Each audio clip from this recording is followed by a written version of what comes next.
Welcome to this session. In this session, we will take a look at the growth strategy that Kanku is planning to use for her Kirana shop business.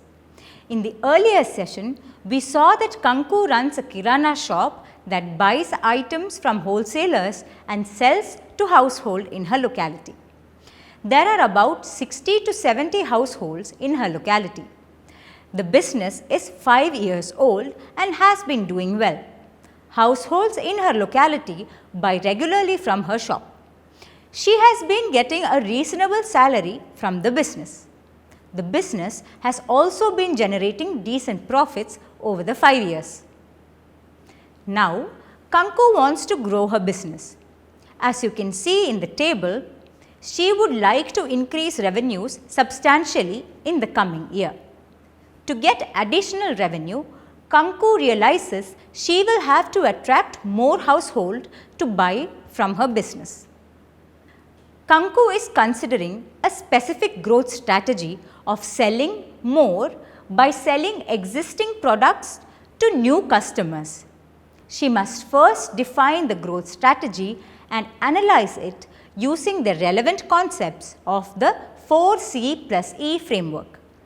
If the analysis indicates that the strategy makes sense and she can go ahead with it, then in the next step, she must understand the impact of the strategy on the financials of the business. In this session, we will only discuss the analysis of the growth strategy using the 4C+E framework. For this strategy, the relevant concepts from 4C+E framework are the first two C's. The first C is customers and competition, and the second C is capabilities.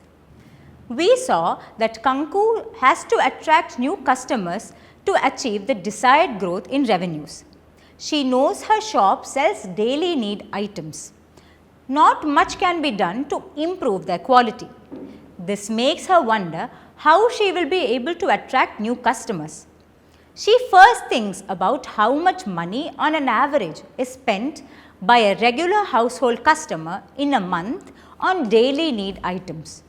She knows the preferences and spending capacity of potential customers is likely to be the same as that of her existing customers. To calculate the money spent by a household on daily need items in a month, she looks at the numbers of households in her locality that buy from her shop. From experience, she knows how much money on an average a household spends in a year on daily need items. Based on this understanding, she is able to estimate the average spending by a household in a month as well as the additional number of households she needs. Using the first C, that is customers and competition of the framework, Kanku has just analyzed the potential market share.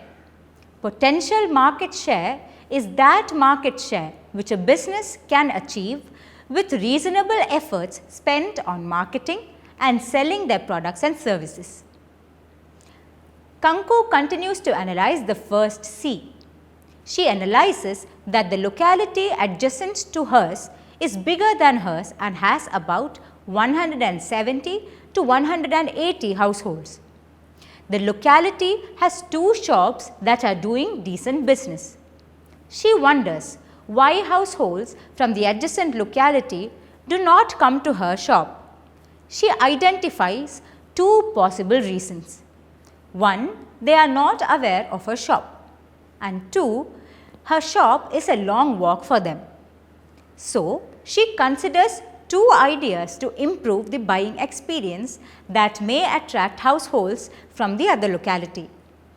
One is home deliveries based on the requests sent by text message.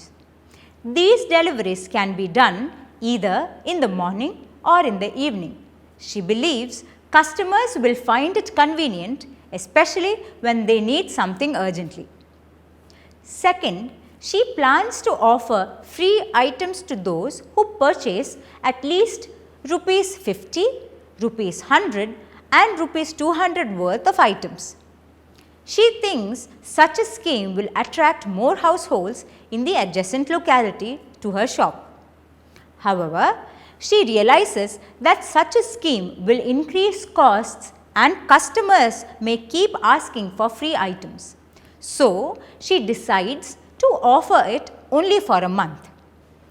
Next, as part of the 4C+E analysis, Kanku thinks about the capabilities of the business, specifically about the cart she will need to do the home deliveries.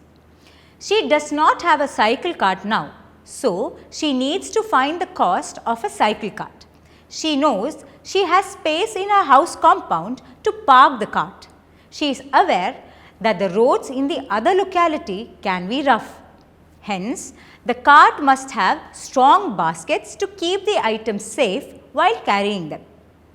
While analyzing capabilities, she also considers skills and time.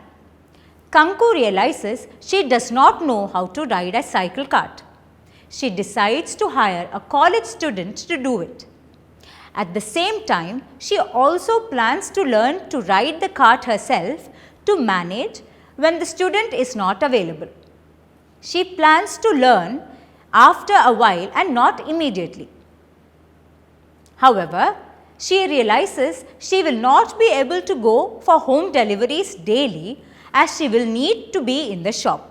So, she decides to go every day in the first week and after that every alternate day for about 3 weeks. Eventually, she plans to go once a week to maintain relations with the customers. After her analysis of the first 2 C's, Kanku feels confident about her growth strategy of selling existing products to new customers. Here, we conclude the analysis of the growth strategy using the 4C+E framework by Kanku. She is ready to understand the impact of this strategy on the financials of the business, such as revenues, direct costs, required capital, indirect costs and break even. We will discuss these points in the next session.